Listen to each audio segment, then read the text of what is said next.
beautiful time of the year. A show that I've written from the ground up, touching on topics of things we all know from Christmas. Yeah, singing different Christmas songs and things of that sort, popular music that we all know. But I also took a moment to insert some things about stories that we thought we knew oh so well. So we added some edges in there to give it a different pop for Christmas. Some R&B, some gospel, some rock, some traditional music, some classic holiday music. So, hope you enjoy it. Now that we have the agreement, make sure you go over. This has to be here. Make sure it's not down. This should be like in front of your forehead.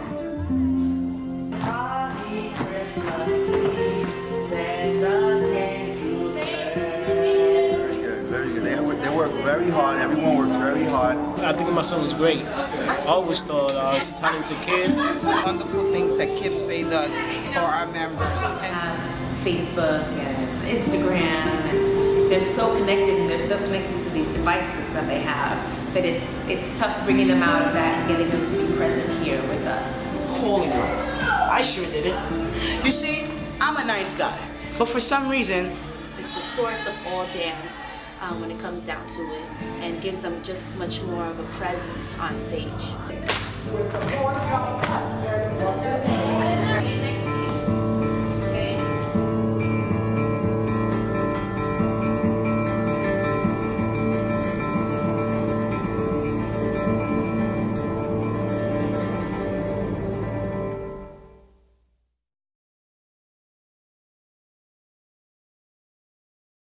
I started at Kips Bay when I was 8 years old. I was in first grade, and my sister actually used to sit with the after-school program with one of the African teachers there, Miss Eleanor Moody. So I would just sit there every week and just watch class and do my homework. And one day, Miss Eleanor said, "Well, hey, you sit here every week, you sit here and do your homework, and you just watch. You should get up and try it." So I'm like, "Oh, no, just here doing my homework, doing that thing." She said, "Listen, next week, bring your clothes, try it, there's nothing to lose." So I said, okay. I went in, got up there, we began to stretch, and in African class, there's drums always being played, and the drums started going, and we started doing some shoulder rolls. It was like a Disney movie. I felt like this spell just started happening, and my body just started to move. So that's when I began at Kips Bay. And from there, I would then go to the clubhouse. Once a week, they had a little cheese bus that would take us from one side to another, and I would go to Kips Bay, and she showed me there, Junior K Company and K Company, and it began from there. I remember Brett when he was here, when we were both here. He was younger than I am, but he used to dance African when I knew him, and it was like, oh yeah, Brett, African Brett, yeah, all right.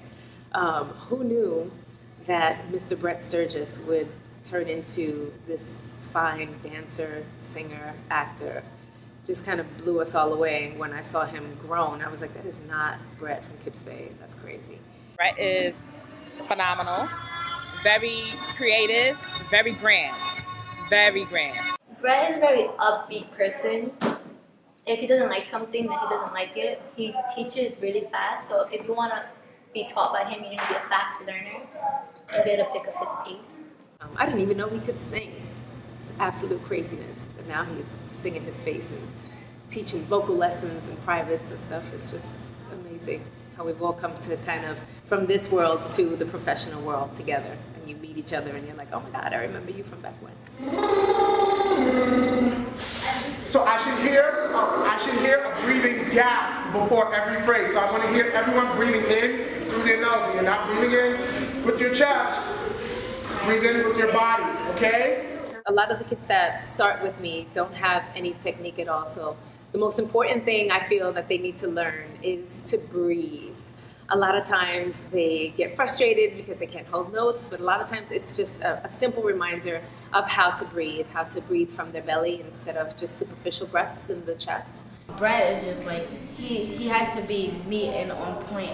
If the move is not looking right, he has to do it over and over and over again until everyone gets it right and precise. Right? All females. Right? All females. You're gonna start here. Ooh. 2, 3, girls.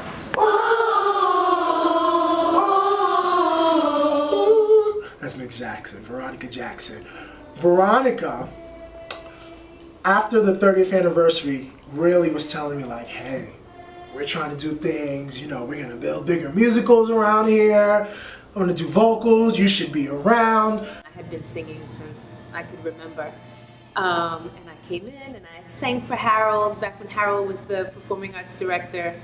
And I auditioned for a play, I believe. I think the first play I did here was Annie back in the day. And I've been a part of their cake company, or I was a part of their cake company ever since. She was always that one to say, you know, come on, you gotta come on board, it'll be fun, we'll do this, we'll do that.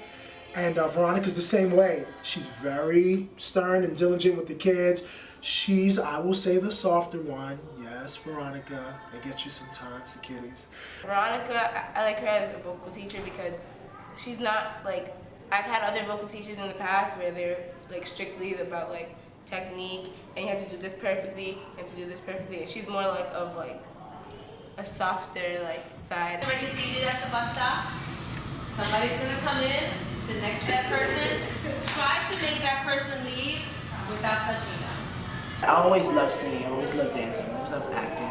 But there was one day when I first met Veronica, our teacher, that I was singing to myself because I felt alone since I didn't know anybody there. So I was singing to myself, and then she told me to come to auditions. I was like, audition for what? She was like, a play that we do like starting now and every year after that. So I auditioned for the play, and she literally took her boot and threw it at me. And she said that's a good thing. So Veronica she's more mellow. Like she's more our instructor, but she's also our friend, so we can talk to her about anything. But when it comes to singing, she is strict about it, but she's more, you know, light about it. Like she'll understand and she'll help us and stuff, but she's not Brett. She works hard. She makes sure those harmonies are aligned. She makes sure these kids know their music, and then that makes my life easier as I'm directing and choreographing and staging to make sure that everyone's ear is on and they know their stuff. So she's just amazing.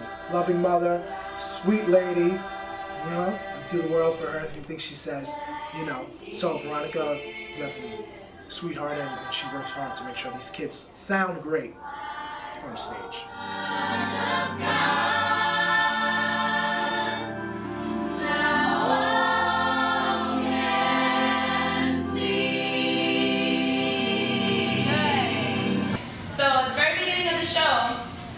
Girl who comes in, she's got an invitation for a Christmas party.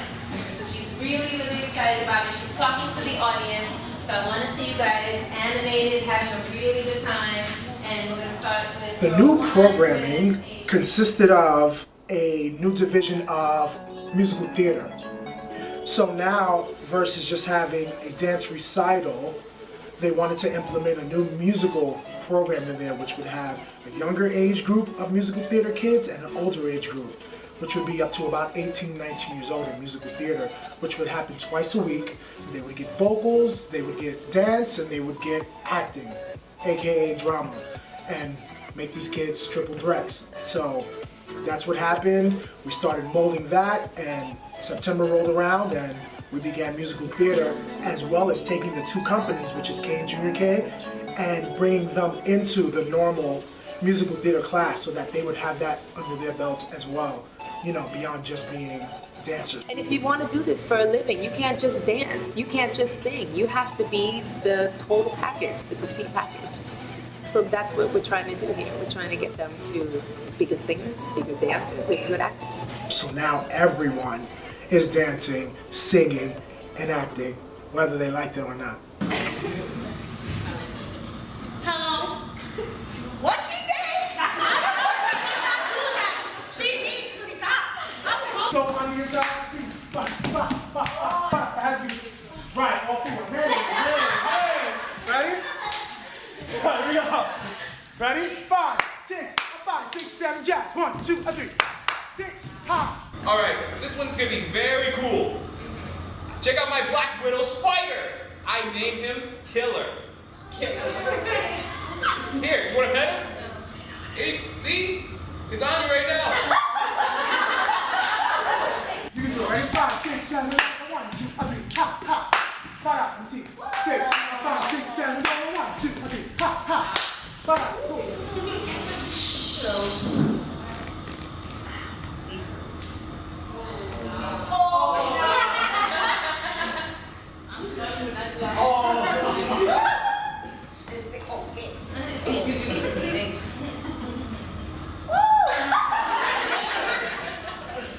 What inspired me to create this Christmas musical was, I know that most organizations do something around Halloween and Christmas, and for sure at Kips Bay, they do something around Christmas. So this year, instead of doing something just traditional, or doing a couple of songs, or having a couple of numbers, or a little party, we decided to create a musical.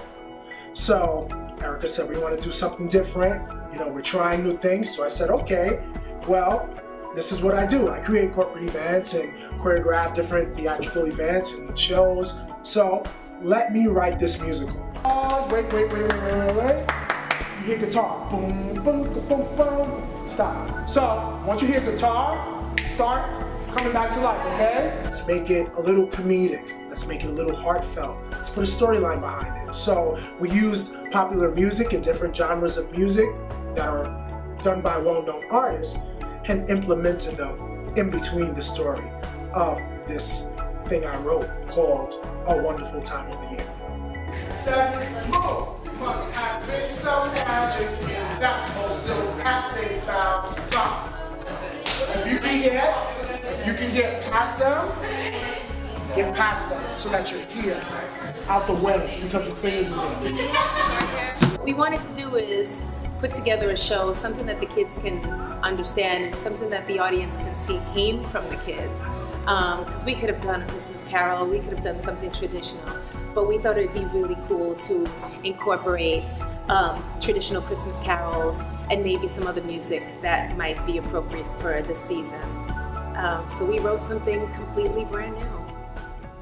You youngsters don't like cold vegetables, buttons on your winter coats, or any type of coal in your eye. I sure didn't. You see, I'm a nice guy, but for some reason, the nice guys always finish last. But if you get on my naughty side, Santa will have you writing letters a million times, just like the fellow who tried to know. Get the syncopation. Your feet are next to each other. That is the step. Ready? Step tap, step tap, step tap. That means you gotta get that syncopation with your feet. Ready? And 5, 6, 7, move. 1. Big word, technique. I really wanted these kids to understand that it's not just about being a good dancer, big actor, or just a fabulous singer.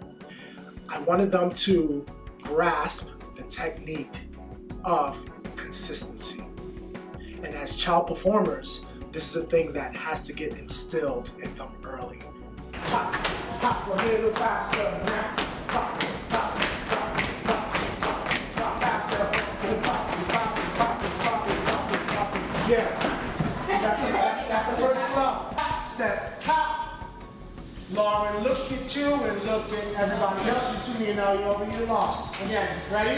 Here we go. 5, 6. Right foot, right arm. Step, back, step, back, step, back. Look, then left, hop, left, hop. Look. This and this and this and this. Go hop. Woo. Hop. Hop. Right, so listen. Left and right and left and right. Go wait. Oh Lord. Here. Woo. Here. Run. Knowing your spacing, knowing your choreography with the actors, being consistent, knowing your lines. So I think consistency, diction, and really knowing your staging and choreography was really the base of kind of a chunk of technique we were trying to instill for them to get this show at least up and running. When we do Frosty and we do fingers, we can't go like this, but we have to get them alive, as he says. And our faces have to be very how do you say, uptight. Yeah, that's why y'all gotta get that control. Pop, pop, pop, so you can stay there for the next 30 counts. Ha ha, you gotta be able to stay there. They do need structure, they do need discipline, self-discipline, and alignment, and really strong movements. 8.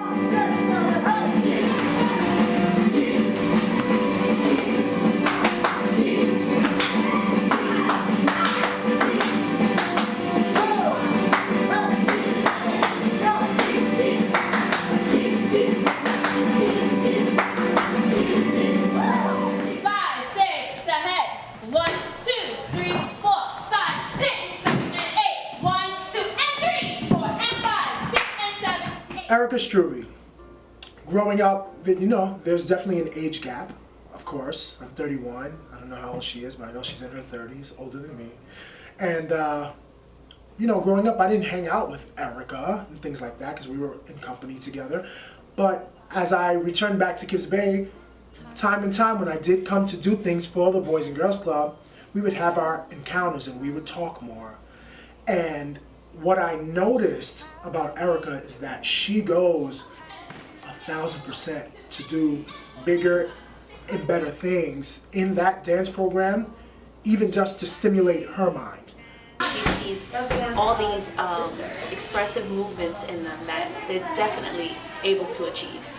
You've got to use your end counts. When you use your end counts, it's going to save your life. You don't use it, you're done. And 3, and 4, and 3, and 4, and. She doesn't like to do things halfway, and I'm the same way. I like to do things right. I like to go full throttle at it with no blocks and no barriers. And I just need the green flag sometimes, and she's the same way.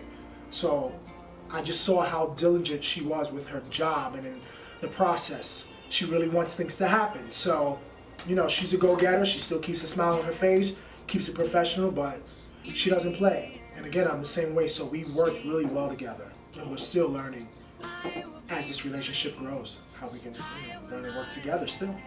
I've always been an amazing dancer. Again, coming from this club and leaving, you know, when everybody goes to college, and then kind of finding each other again in your lives and your professionals. It's just an amazing thing to see how much talent has come from this club, how much people have been inspired here to go on and have a professional career in the arts. We met, frozen, I held my breath right from the start. I knew that I found a home for my heart beats fast.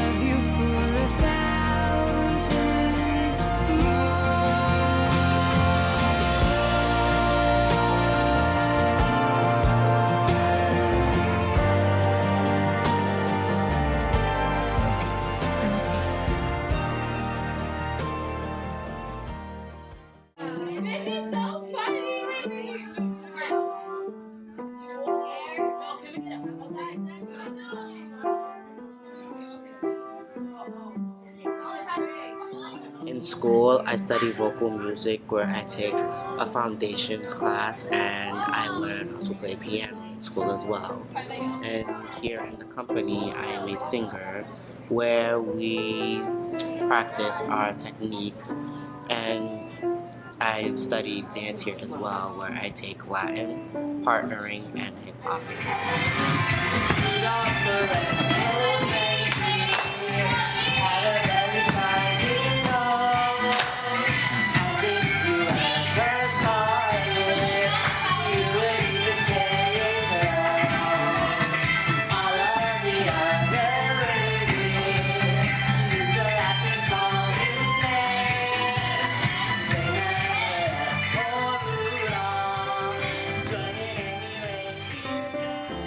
as a performer, I feel that like I'm steadily growing, because as I was younger, I would sing, but I didn't open myself up to like other forms of art simply due to ignorance. I didn't know about other forms of art. Like I didn't know that there was drama or dance like out there until like recently. So once I found that out, I started like exploring, and I'm liking what I'm doing here.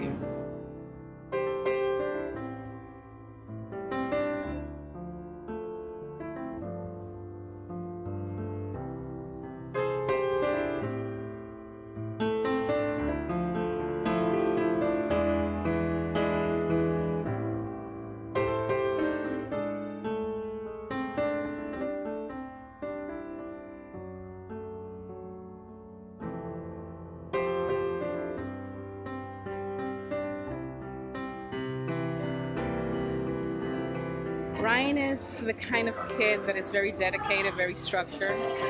A kid who started out with a lot of problems, social delay, features of autism, speech delay, and obviously today he doesn't have these things. Thank God.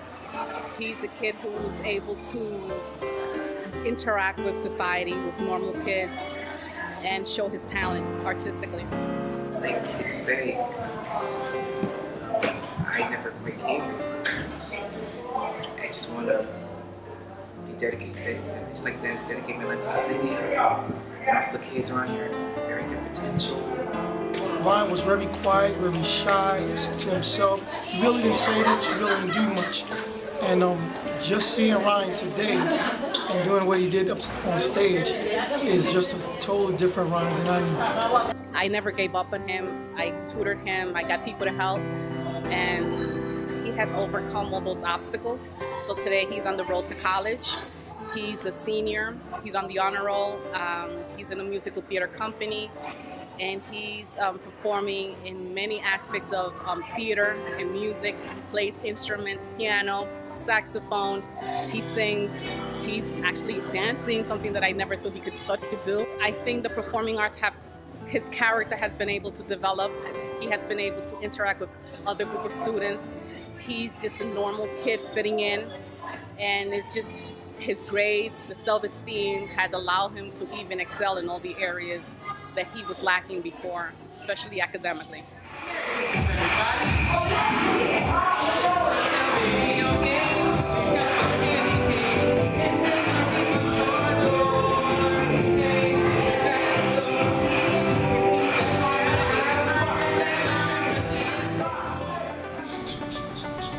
Boom, 6, 7, see that?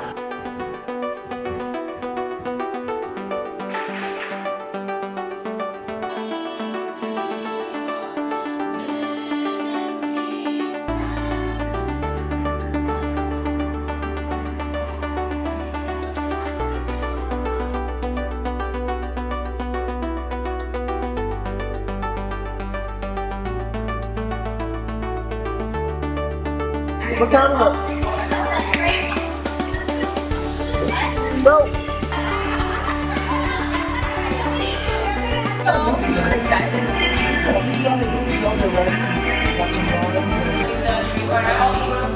Working on it, so 8 hours.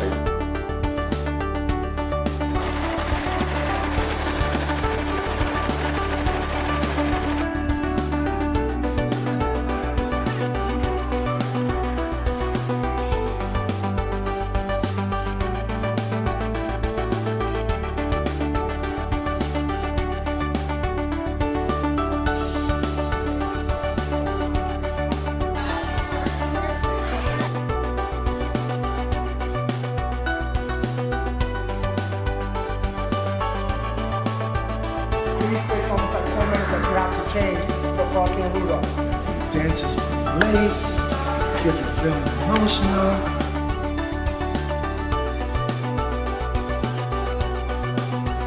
You have that much talent, and you see that vision, and you make it into reality, and that's what happened tonight. I was told 3 things consistently. I was always told to wake up. I every morning, throw out the garbage, and to wash your dishes. I want to let these kids know that I will always tell them more than this. I will tell them everything they need to know, and most likely, I will tell them a lot of things that they might not want to hear. But this will strengthen their artistry and make them all better and professional performers.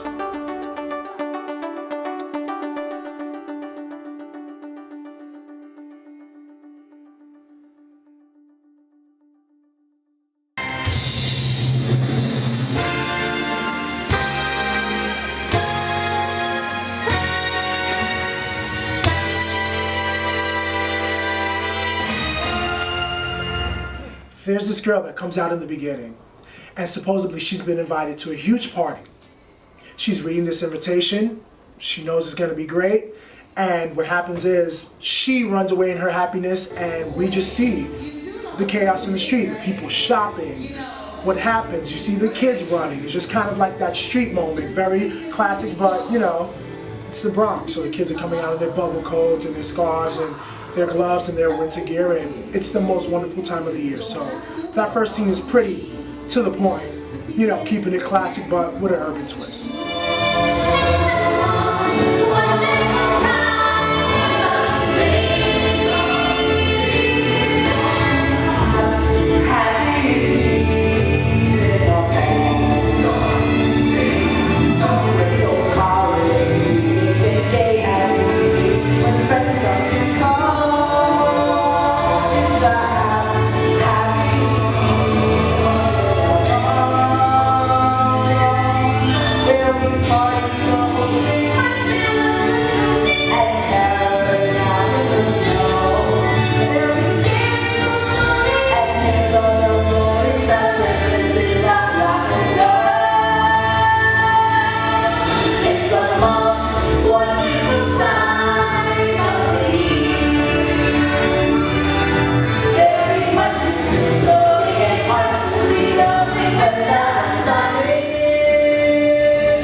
Fa La La. Fa La La is the song that we used for the little group of gentlemen, which were kind of like the younger boys.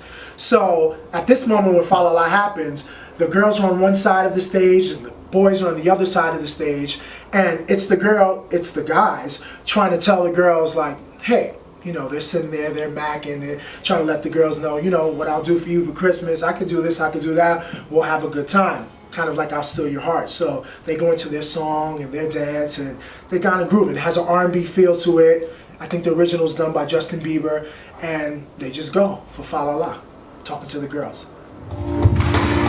This is the time, give it all. Want you to know you list, give it all. Make your wish tonight when you open your eyes.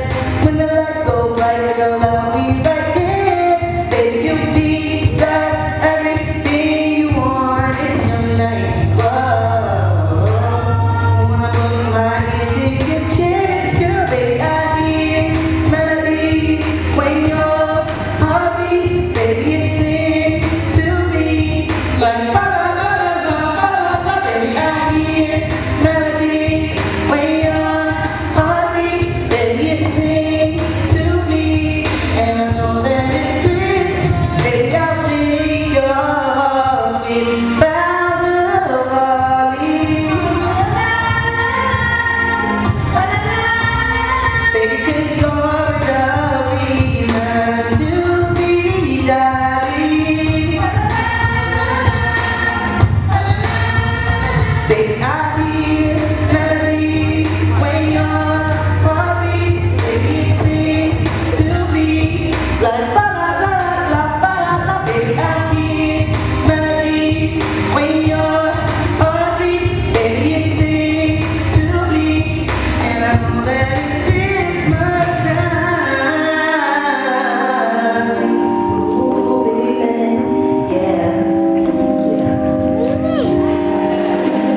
8 Days of Christmas. 8 Days of Christmas in the show was the song that is kind of the girls' rebuttal to Fa La La.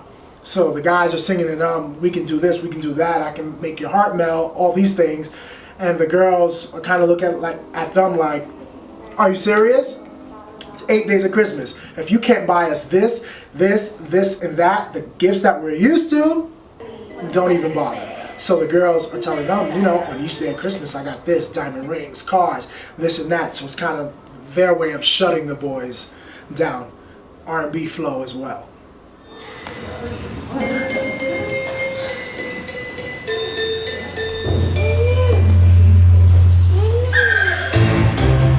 You know Christmas is made for children. And this Christmas, we're going to show you our list. And this Christmas was made for the children. And this Christmas, we're going to show you our list. On the 8th day, my baby gave me a pair of sheets and things that on the 7th day, my baby gave me a little red rose. She's not the other. My baby gave me a large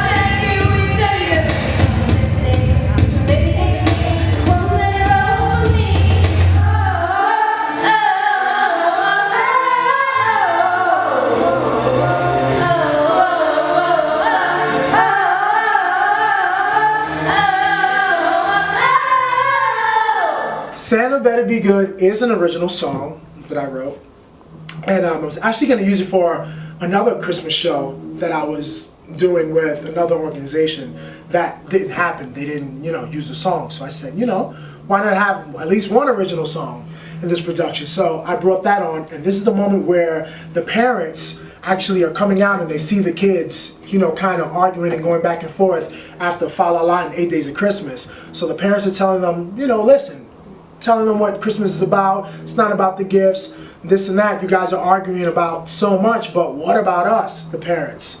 You know what? Santa should be good to us, because we're the one washing your clothes and doing laundry.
On this whole Rudolph Frosty scenario was, we all know the classic tale of Rudolph, right? He was with Santa, all these things. The other reindeer used to make fun of him, we know that. So I said, well, you know what? I don't think they really know the other side of Rudolph. So how I portrayed Rudolph in this show is he was actually really this cool character that everyone just misunderstood. Even though in the classic story he was misunderstood, but he was more shy, like, why? How come me? Why can't I be? You know, he was that type of thing. So in this show, we went from the classic Rudolph into this whole character that he was actually funky, his crew was funky, and things like that. And he was actually more confident, but he never just understood why they couldn't, you know, really wrap around that his nose was glowing. Like, I mean, what's the problem? So he just showed you how funky he was in entirety with his nose. So that's what that scene was about, giving the old to the new, what you didn't know about Rudolph.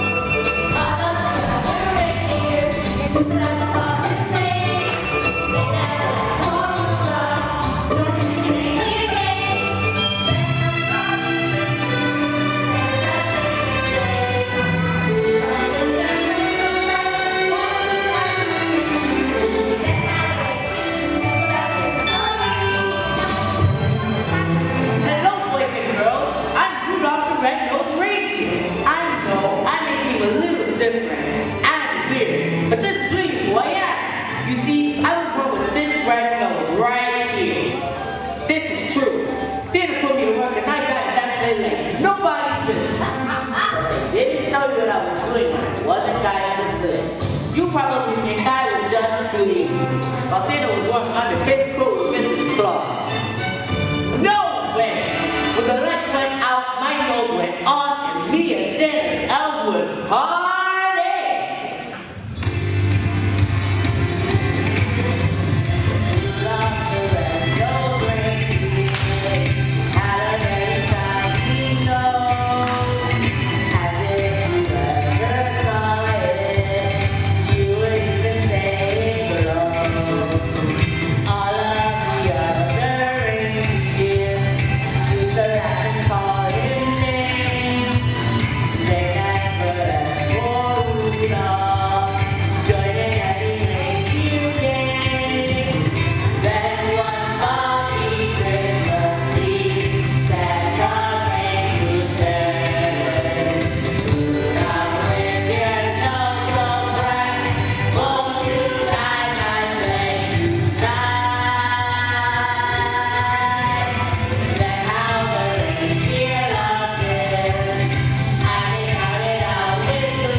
Frosty.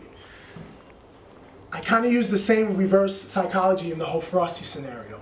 We all know about Frosty being this snowman, and they would, you know, melt him, and when he came to life, you know, they would say happy birthday and things like that. So what I did was take the old classic Frosty, and then we spin around this panel, and here comes Frosty in all his white, and he's glistening and glimmering, and he's, you know, talking about his thing, what he was really doing, and, you know, we portrayed Frosty as this, you know, kind of snub-nosed, you know, spoiled character, you know. He was wealthy, his clothes looked rich, so that was his thing. He just didn't have time to bother with all the nonsense. Again, the side we didn't know about Frosty, which came across comical. So at the end of the day, we had Frosty and Rudolph kind of meeting, talking to each other, battling over who was really the character that everyone talks about at Christmas time. But you see, you youngsters may not like cold vegetables, but if you went to cold soup or any type of cold, I should. See, I'm a nice guy, but for some reason, nice guys always finish last. But if you mess with me, kudos and we'll have a living time, just like the fellow who tried to help me.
Frozen. Frozen was the moment that everything would come to kind of a standstill, where you'll see the Ice Princess come out. And she talks about, listen, Christmas should not be about this fame that you guys, think you own. It's about families, it's about friendship and those type of things. So at this point when they're arguing, Frosty and Rudolph, they kind of do this bicker where they kind of, comedy stand up back to each other, and Ice Queen enters. And she kind of puts a freeze, literally, on the whole scenario. By the end of it, she freezes him, she freezes the other, there's a stage, and then it goes into another scene. So that was my twist on that. Just someone really coming down and saying, no, this is not what Christmas is about, even though you guys are the most famous characters of Christmas. Yeah?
White Christmas. White Christmas was set on one side of the stage to be the moment that a returning son from the army is coming home.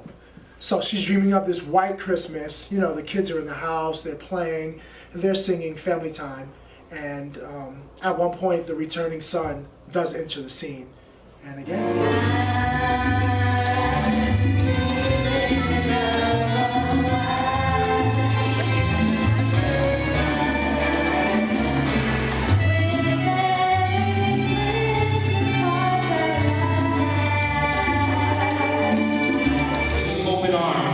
I made it just in time for this holiday season. Couldn't be more happy. Let's go surprise Mom. Are y'all gonna come surprise Mom? Yeah! Okay, let's count down from 3, 2, 1. Surprise!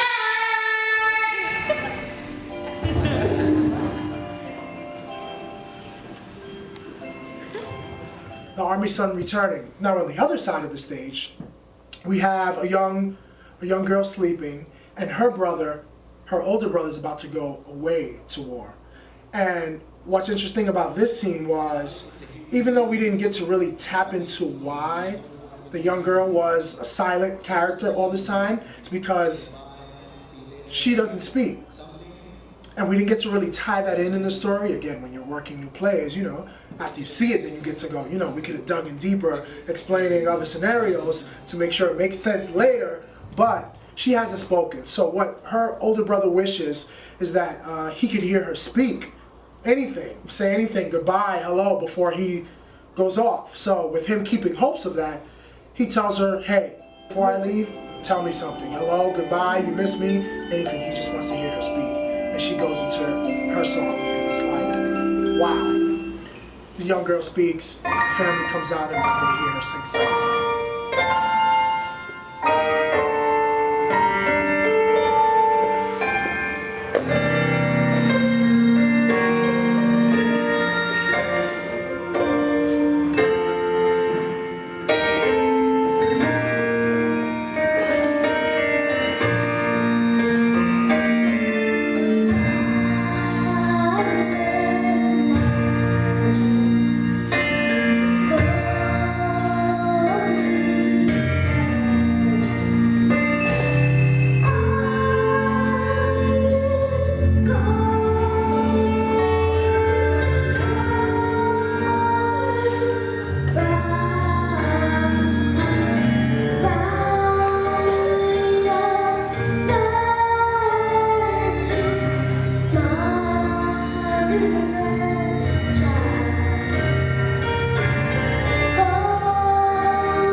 Signifies in the show this moment that, wow, after all this time, after all these years, our little child, our little baby finally spoke. This must be a heavenly gift. This must be something almost supernatural that now she's speaking. So we set it up in a way that there's this procession of singers that come in with candles, and they kind of just really just walking. Everything is kind of in slow motion, and they make these formations with candles, and it's just kind of to signify light and hope that, you know what, it might not be today or tomorrow, but maybe that wish you wanted will come next year or the year after that, but that it will come. Hallelujah. Our prayers have been answered and heard.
Little Drummer Boy was kind of the song that was giving the send-off to the brother on the Silent Night side who was going away to war, and kind of a welcome to the son who came home.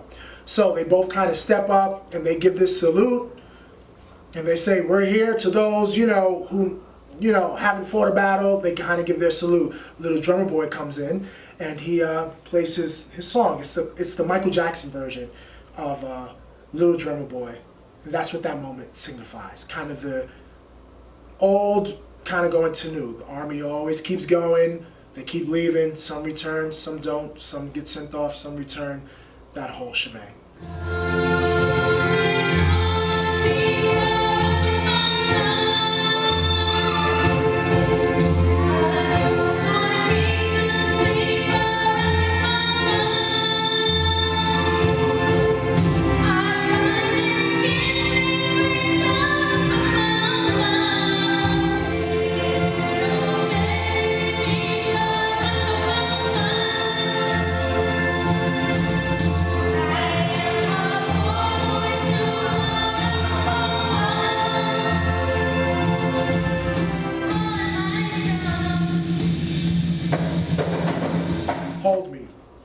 Hold Me was kind of an open moment in the show. We just loved the song so much that we said we got to put it in there. So what I did with it was kind of signify different racial ethnicities.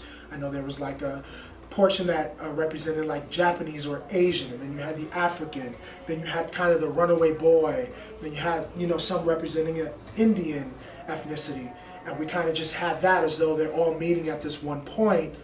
And you know, we all know, no matter where you are in the world, Christmas is Christmas.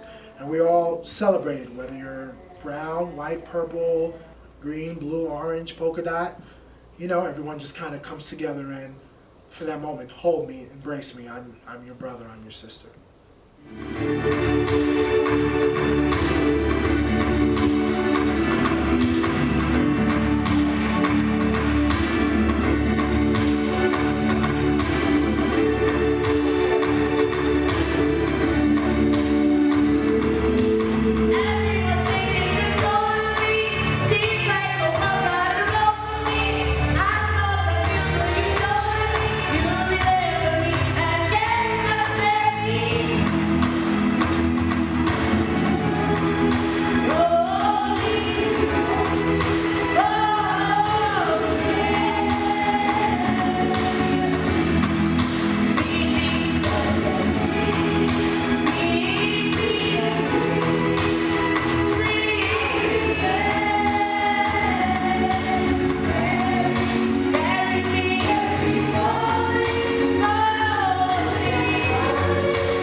Jesus, what a wonderful child was that moment in the show where we needed like that cleansing church moment. So we went with something that was gospel.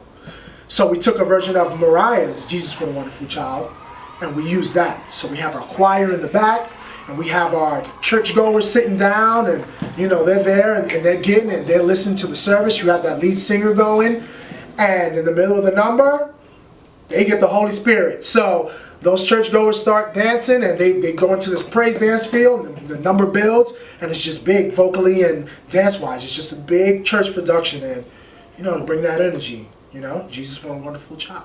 Jesus,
is exactly what it is. It's that ending show number where you have, you know, that kind of glee moment where there's a lot of entrances and different solos happening and just that big theatrical number, but it still has a kind of R&B pop vibe to it.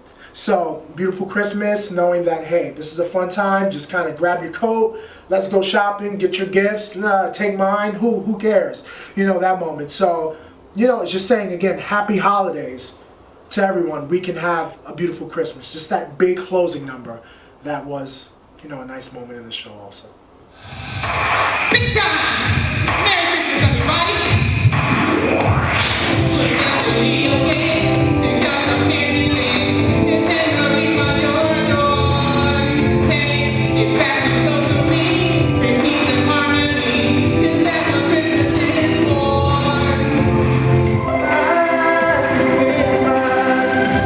Decorate a wonderful year. Oh, it's Christmas. Decorate the hearts of love and cheer. We can make a beautiful Christmas. We can make the world shine bright. As long as friends and family are with us, every star will shine tonight.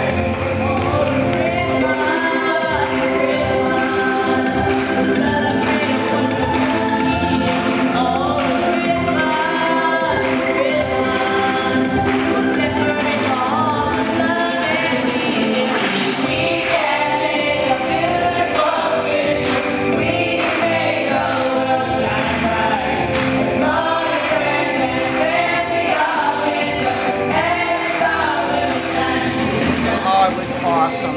It was absolutely spectacular.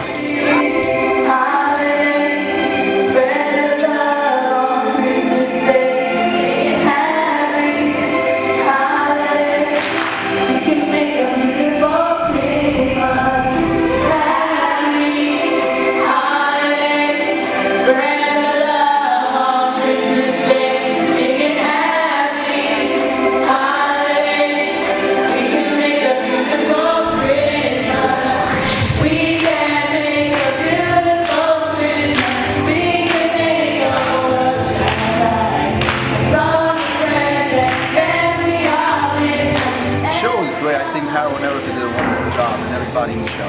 It was short, sweet, and to the point, all about Christmas, and the kids were fantastic. I enjoyed it to the fullest. The show was great. It was a great opportunity for kids to show their talents and show what they got. We did 2 shows today. We did them. The kids were on it. Vocals were on. Microphones were on. Lights, camera, costume, action. We made it through. This is only our first show. We have 2 more huge shows the rest of the season. We have Aladdin coming in. We have Aida coming in. So we have tons of more work. Thank you for watching. We did it. We made it. I'm out of here. Time for the next show. See ya.